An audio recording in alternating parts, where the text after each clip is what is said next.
श्री राधे राधे। भक्तों, सहज ही गुरु भक्ति जिसके अंदर हो वही गुरुदेव का विशेष कृपा पात्र बन जाता है। उसकी श्रद्धा ही उसको आगे बढ़ाती है। उसके गुरुदेव का गुणगान उसको बहुत अच्छा लगता है। और संतदास काठिया बाबा के अंदर ये विशेषता दिखलाई पड़ती थी। अपने गुरुदेव अर्थात श्री रामदास जी काठिया बाबा की कोई न कोई विशेष महात्म की बात वो हमेशा बाबा की असाध्य कृपा कहते हुए सुनाया करते थे। उस समय उनके मुख का भाव देख करके ही उनकी गुरु निष्ठा का परिचय मिलता था। चेहरा उनका प्रसन्नता से खिला होता था या भाव से भरपूर होता था जब अपने गुरुदेव की वो चर्चा करते थे। उन्होंने सदगुरु के लिए कितनी आकुल प्रतीक्षा की थी, अतः जब उन्हें चिरवांछित सदगुरु मिले तो उनकी अवस्था वैसी हुई जैसे जन्मांध को आंख मिलने पर तथा वंध्या को पुत्र मिलने पर होती है।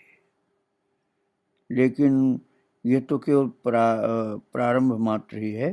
फिर तो धीरे धीरे गुरुदेव की महिमा का परिचय पा करके श्री गुरुदेव को साक्षात भगवान जगत गुरु और अपनी अंतरात्मा मानकर उस अपूर्व भाव की उत्तरोत्तर वृद्धि होती गई, जिसका आभास केवल परमपिता की अनुकंपा से ही हो सकता है। श्रद्धावान को गुरु महिमा भगवत महिमा का ज्ञान होता जाता है। भक्तों, श्री वृंदावन में जिस बगीचे में उनके गुरुदेव अर्थात श्री रामदास जी काठिया बाबा महाराज रहते थे, वहां बहुत सांप थे। भक्तों, स्थान भी छोटा ही था। भक्ति आश्रम के बहुत पास में है। भक्तों, भक्ति आश्रम से आप बांके बिहारी जब जाओगे तो जहाँ रेलवे क्रॉसिंग पड़ती है बिल्कुल उसी जगह पर वो आश्रम है, जो तपस्थली है रामदास काठिया बाबा महाराज की तपस्थली जो है, मैं वहीं की बात कर रहा हूँ। बगीचे के रूप में आश्रम हो, उस समय ज्यादा ही बगीचा था, जंगल जैसा था, बहुत सांप रहते थे। स्थान भी बड़ा तो बाद में बना, बाद में जो स्थान बना वो अब तो निम्बार्क आश्रम नाम से है, बहुत बड़ा है वो काठिया बाबा का दूसरा आश्रम। और जो प्राचीन आश्रम है जहाँ महाराज जी की तपस्थली है वो छोटा आश्रम है। देखने में छोटा है लेकिन महिमा में बहुत है। और पहले मंदिर वहीं था, अब दूसरे वाले आश्रम में मंदिर है महाराज जी का, श्री राधा कृष्ण का। और तपस्थली तो प्राचीन वाले आश्रम में ही है। वहां पर एक आश्रम बनवाने की उनकी इच्छा हुई, अतः वो कलकत्ता से रुपए भेजते तथा उनके गुरुदेव ने वहां मंदिर बनवाना प्रारंभ किया। संतदास जी महाराज उस समय वकील थे, पैसा भेजते थे, गुरुदेव मंदिर बनाते थे। और श्री विजय कृष्ण गोस्वामी के शिष्य श्री हरिमोहन बाबू को भेज करके जयपुर से श्री राधा कृष्ण का जुगल विग्रह मंगाया तथा 1897 ईस्वी में उनके गुरुदेव ने ही मूर्ति प्रतिष्ठा की थी। भगवान की प्राण प्रतिष्ठा रामदास बाबा ने ही की थी सन 1897 ईस्वी। अब आप सोचो कितना टाइम हो गया, 128 साल हो गए, 128 साल पहले की बात है। उस दिन ही भारतवर्ष व्यापी भूचाल आया था, लेकिन वृंदावन में किसी को मालूम ही नहीं चला, जबकि मथुरा में भूमिकंप हुआ था। प्रतिष्ठा के 2 दिन बाद की बात है। बाबा जी महाराज एक कमरे में बैठे थे और जिस कमरे में बैठे थे तथा उनके गुरुदेव उनके कमरे के दरवाजे के पास आकर कहने लगे, बाबूजी सुनो मेरी बात, तुम्हारा जो ठाकुर यहाँ बैठा है वो भारी करामाती ठाकुर है। ठाकुर जी तुम्हें वर देंगे, जो कुछ तुम्हारे मन में है इस वक्त जाकर उनसे मांग लो। उन्होंने इस पर उत्तर दिया, आपकी संतुष्टि ही मेरी चिरवांछित इच्छा है। यदि आप संतुष्ट रहेंगे तो मुझे कोई अभाव नहीं रहेगा। ये सुनकर उनके गुरुदेव ने कहा, हाँ तुम्हारी बात सच है, बाकी कुछ परीक्षा भी कर लेनी चाहिए। हम कहते हैं जाओ इस समय जो कुछ वर तुम्हारे मन में हो ठाकुर जी से मांग लो। अब उनका यह आदेश सुनकर फिर वो कुछ नहीं बोले तथा ठाकुर जी के मंदिर में गए।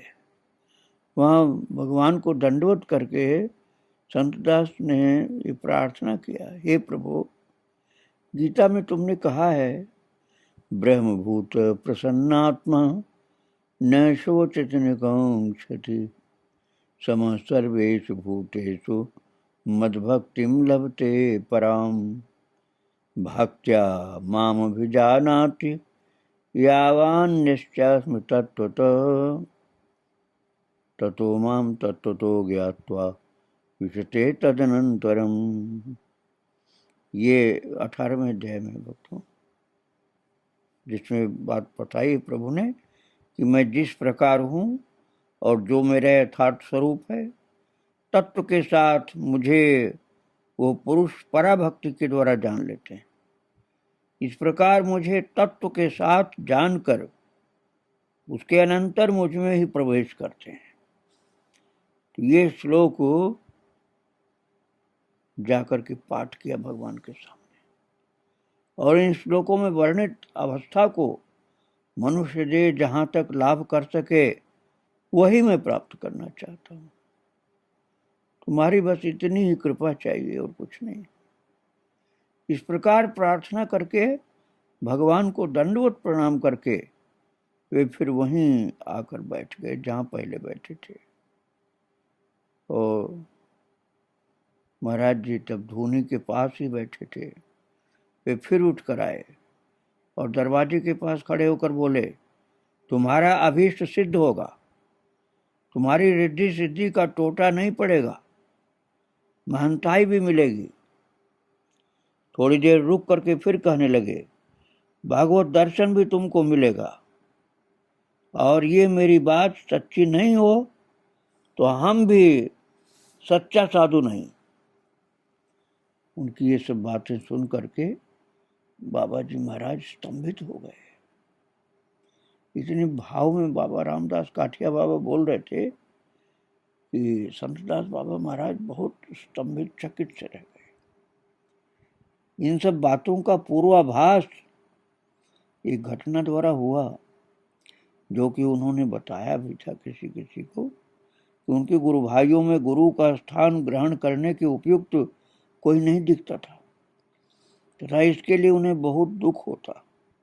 एक दिन उन्होंने सुयोग पा करके गुरुदेव से निवेदन किया, महाराज, सृष्टि के आरंभ में जो ब्रह्मज्ञ सिद्ध महापुरुषों की परंपरा चल रही है सृष्टि के प्रारंभ से ही, वो क्या अवलुप्त हो जाएगी? आपके वर्तमान में तो ये है, लेकिन क्या बाद में इस स्थान के योग्य मुझे कोई नहीं दिखलाई पड़ रहा? क्या ऐसा हो जाएगा?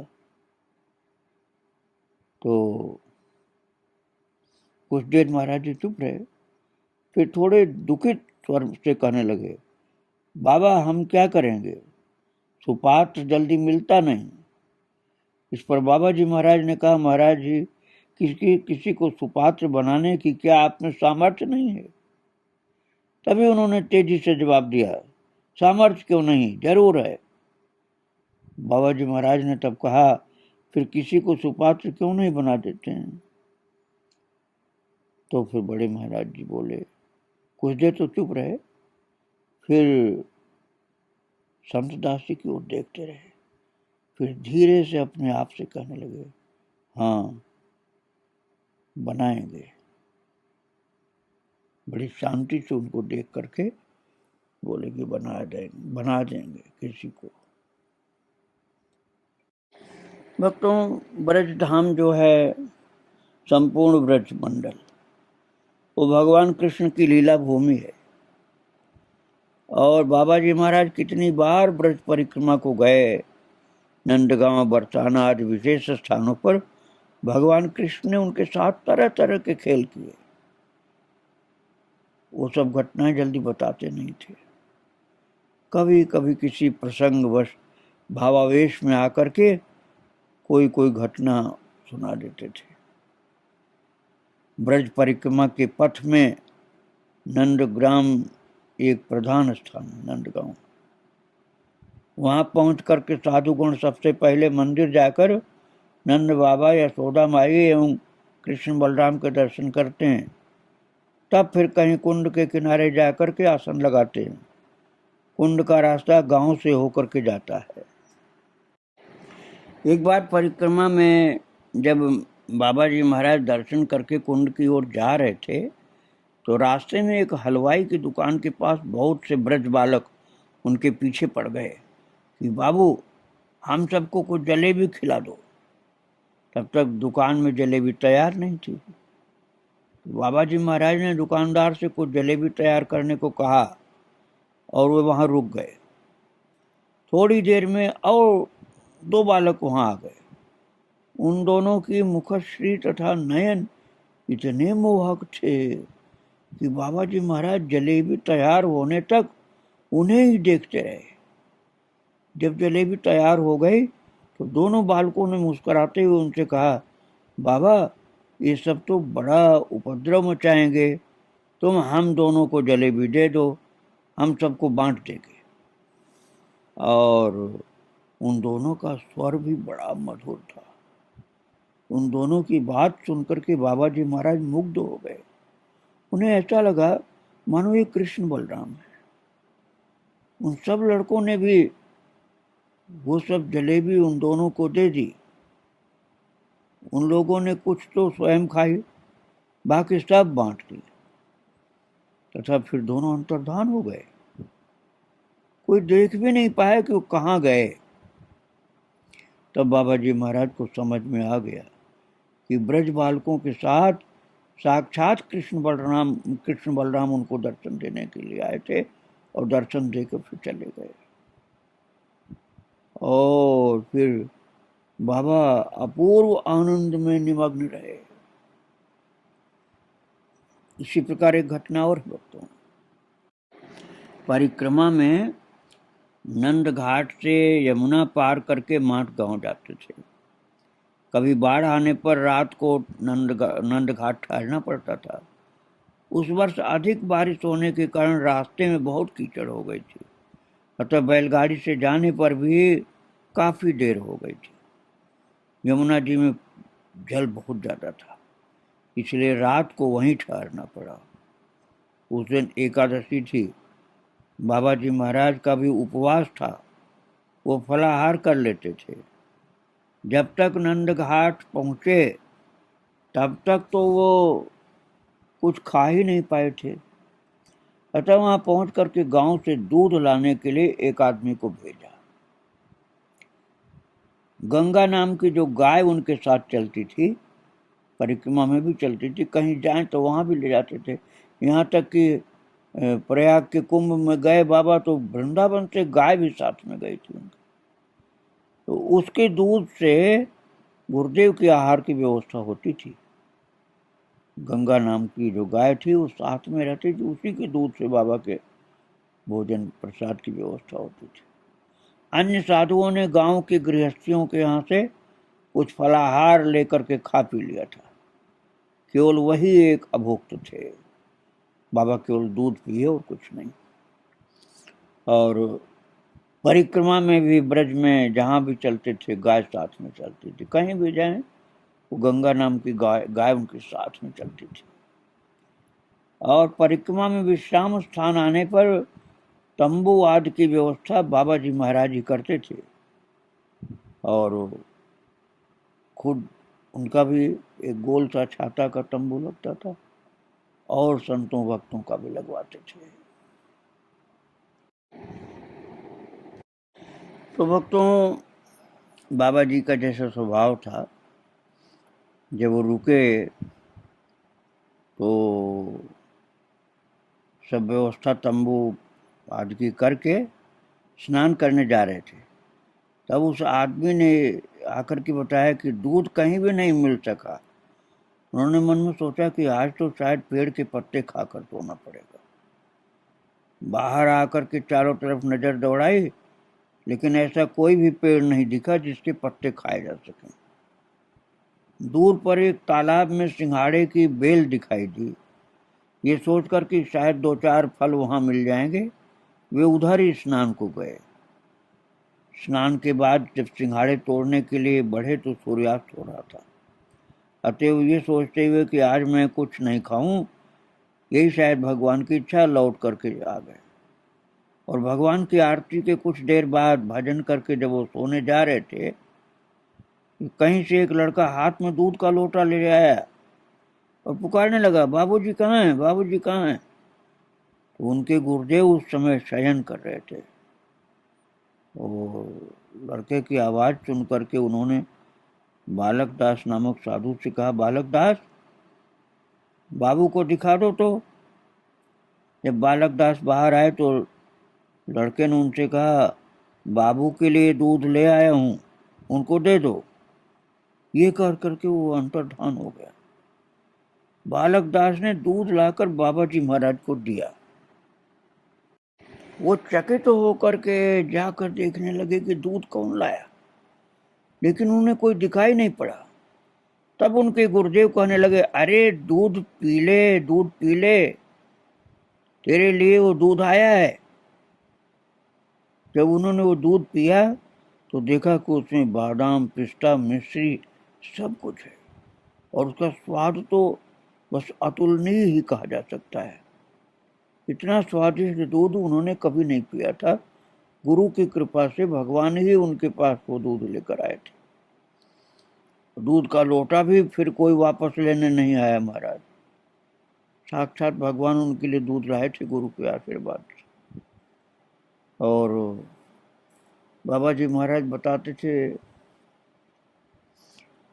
बाबा इसी तरह गुरुदेव के निकट आता जाता तथा कलकत्ता में वकालत भी करता था मैं। इसी अवस्था में एक बार मेरे मन में इतना तीव्र वैराग्य हुआ कि मैंने निश्चय कर लिया कि अब मैं संसार में नहीं रहूंगा, साधु हो जाऊंगा तथा उनकी सेवा में अवशिष्ट जीवन बिताऊंगा।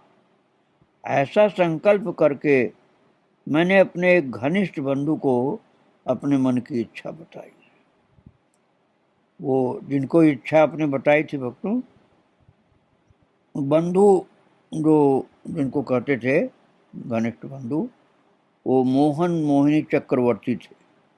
बाबा जी महाराज के पड़ोसी थे, एक साथ वकालत भी करते थे, वो भी वकील थे और योगी संप्रदाय में भी उन्होंने योग दीक्षा ली थी। वो बाबा जी महाराज के साथ 2-1 बार ब्रज परिक्रमा के लिए अभी आए थे। उनके ब्रज 84 कोस वन परिक्रमा की एक पुस्तक भी उस जमाने में लिखी गई थी और बहुत प्रेमी थे वो। तो महाराज जी को जब ब्रज में आना था तो उन्होंने उन्हीं के ऊपर व्यवस्था घर की छोड़ दी थी और घर की व्यवस्था अर्थात अपनी पत्नी के भरण पोषण की व्यवस्था इन्हीं पड़ोसी वकील की जिम्मे कर दी थी और वृंदावन चले आए थे। अत्यंत धर्मपरायण थे, इस कारण उनकी इच्छा में बाधा देना ठीक नहीं समझा। जिस दिन सब प्रबंध पूरे करके साधु होने का निश्चय किया, उसी दिन रात को अपने सोने के कमरे का दरवाजा खोला तो देखा कि सामने भगवान कृष्ण चतुर्भुज रूप में सम्मुख खड़े और उनका मुख चंद्र प्रसन्नता पूर्ण था और नेत्रों से करुणा धारा प्रवाहित हो रही थी। भगवान का दर्शन कर रहे थे और नेत्रों से आंसू की धार गिर रही थी और ऐसी ज्योति उस समय फैल रही थी कि उस अपूर्व ज्योति से कमरा प्रकाशित हो रहा था। पूरा उनका कक्ष प्रकाशमान था। और जब उन्होंने अपने शिष्य को ये बात बताई थी बहुत दिनों के बाद, तो आनंद का स्रोत बह रहा था, जैसे बाबा को ऐसे सुनने वाले को। अवस्था होकर भगवान को साष्टांग प्रणाम किया, उठकर देखा तो भगवान अंतर्धान हो गए और आनंदानुभूति बहुत दिनों तक लगातार बनी रही। संसार को दुख में समझकर जो तीव्र वैराग्य हुआ वो उस दिन आनंदानुभूति में परिवर्तित हो गया। शयन कक्ष में उन्होंने दर्शन दिए। इसका अर्थ है कि अभी संसार में रहना ही ठीक है। संसार त्याग की बलवती इच्छा भी तिरोहित हो गई और परमानंद में दिन बीतने लगे। कुछ महीने बाद जब पूजा की छुट्टियों में श्री गुरुदेव के पास आए वृंदावन, तब उन्होंने ये बताया। उन्होंने कहा, ये दर्शन बहुत भाग्य से मिला है तुम्हें, लेकिन ये दर्शन छाया दर्शन है, इसके परे और भी दर्शन है। अतएव नियमित साधन भजन करके समबुद्धि से सबकी सेवा करते हुए अपने गुरुदेव के इस कथन नवनिर्मित आश्रम संपूर्ण होने पर वो स्वयं उनका काम छुड़वा करके उन्हें अपने पास बैठाएंगे। जो रामदास बाबा काठिया बाबा ने कहा था संतदास जी से कि जब तुम्हारा काम जो अभी घर का है उसके साथ साथ ये आश्रम जो बन रहा है वो पैसा भेजते थे संतदास जी, महाराज जी रामदास जी बनवाते रहते थे। बहुत बड़ा आश्रम है भक्तों, बहुत जमीन भी उसमें, काफी जगह है वहाँ। और वो आश्रम जब पूर्ण हुआ, बनकर तैयार हुआ, जहाँ भगवान राधा कृष्ण विराजमान है, तब उनका काम छुड़वा करके उन्हें अपने पास बैठाएंगे, ऐसा बाबा ने अर्थात रामदास काठिया बाबा ने कहा था कि मैं तुमको अपने पास बैठाऊंगा। इसके फलीभूत होने की प्रतीक्षा में फिर वो अपना समय बिताने लगे कि बाबा अपने पास बैठाएंगे, हमको ऐसा बोला है। तो भक्तों, जो सबसे पुराना वाला आश्रम है जो बाबा जी की तपस्थली है रेलवे क्रॉसिंग पर, उससे अटल्ला चौक की ओर आप चलो तो केवल एक भवन बीच में है, श्रीनाथ धाम नाम का, यहाँ भागवत जी की पढ़ाई होती है और वहाँ भागवत जी पढ़ाने वाले विद्वान लोग भी आते हैं। श्रीनाथ शास्त्री ने बनवाया था और उन्हीं के अपना भी नाम, उनका भगवान का भी नाम श्रीनाथ धाम। बस उसके पार करते ही जब आप उधर से आएंगे बांके बिहारी की ओर से, तो श्रीनाथ धाम पार करते ही जो आश्रम आता है, अब मैं उसकी बात आपको बता रहा हूँ, वही बनवाया था। पुराने वाले आश्रम को छोड़कर नया आश्रम, वो ठाकुर जी वहीं विराजमान है। बाबा जी महाराज जो संत दास जी थे, उनके गृहस्थ आश्रम का जीवन का प्रधान कार्य था वृंदावन में बृहत मंदिर आश्रम बनाना। अपना घर का काम तो कलकत्ता में करते थे और मुख्य कार्य था वृंदावन में ये आश्रम बनाना। बड़ा आश्रम है, काफी जगह है। वो संत दास जी महाराज गुरु आज्ञा से बनाते थे। उनके गुरुदेव जहाँ रहते थे, पहले तो छोटा आश्रम था, वो भी आश्रम अब भी है वक्त, पुरानी तपस्थली वही है। बाबा बाद में फिर वहाँ बड़े आश्रम बनाने लगे थे। वहाँ उन्होंने मंदिर आश्रम बनवाया। बाद में युगल विग्रह के नए आश्रम में प्रतिष्ठा की गई। इस नए आश्रम का नाम निम्बार्क आश्रम रखा गया। काठिया बाबा का स्थान दोनों है। ब्रजवासी इसे काठिया बाबा का स्थान ही कहते हैं। यहाँ के लोग वृंदावन के काठिया बाबा का स्थान कहते हैं, वैसे निम्बार्क आश्रम नाम है। ऐसा कहा जाता है कि दादा गुरु जी ने अर्थात रामदास काठिया बाबा ने बहुत समय पहले आश्रम की जमीन को दिखाकर भविष्यवाणी की थी कि यहाँ एक बृहत मंदिर और आश्रम होगा और खूब साधु सेवा होगी। भक्तों, साधु सेवा होती रहती है, रोजाना भी होती है और भंडारे भी होते रहते हैं। तो महाराज जी का शरीर पूरा हो गया था, मैं आपको पहले सुना चुका हूँ, सन 1909 में माघ मास में। और इससे कुछ समय पहले ही उनकी इच्छा अनुसार संतदास महाराज जी ने ये जमीन खरीद ली थी और आश्रम निर्माण का कार्य भी आरंभ कर दिया था। निर्माण शेष होने में, पूरा होने में समय लगे और गुरुदेव की इच्छा को पूर्ण किया बाबा ने। पूरी शक्ति लगा दी थी, पैसा तो लगा ही, परिश्रम भी बहुत किया। और माता दीन सुकुल नामक बाबा जी महाराज के एक इंजीनियर बंधु थे, उन्होंने इसका नक्शा बनाया था और उसी के अनुरूप काम आरंभ हुआ। कलकत्ता से रुपए भेजते रहते थे वकील साहब, और उनके गुरुदेव का स्थान उनके प्लान के अनुसार चलता रहता था। थोड़े समय के बाद ही उनके गुरुदेव ने मानव लीला पूर्ण की थी। फिर उन्होंने एक स्थानीय ठेकेदार को ये काम दिया और उससे कहा, देखो ये भगवान का काम है, ईमानदारी से काम करना, यदि कुछ गड़बड़ी की तो तुम्हारा फिर भला नहीं होगा। उन्होंने उससे एक वायदा भी करवा लिया कि जब वो किसी भी समय आएंगे और उन्हें कुछ काम पसंद नहीं आया तो फिर से तोड़कर ठीक करना पड़ेगा।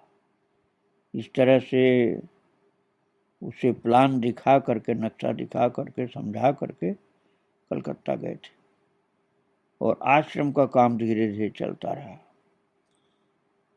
कल फिर मैं चर्चा करूंगा भक्तों महाराज जी अर्थात संतदास काठिया बाबा की।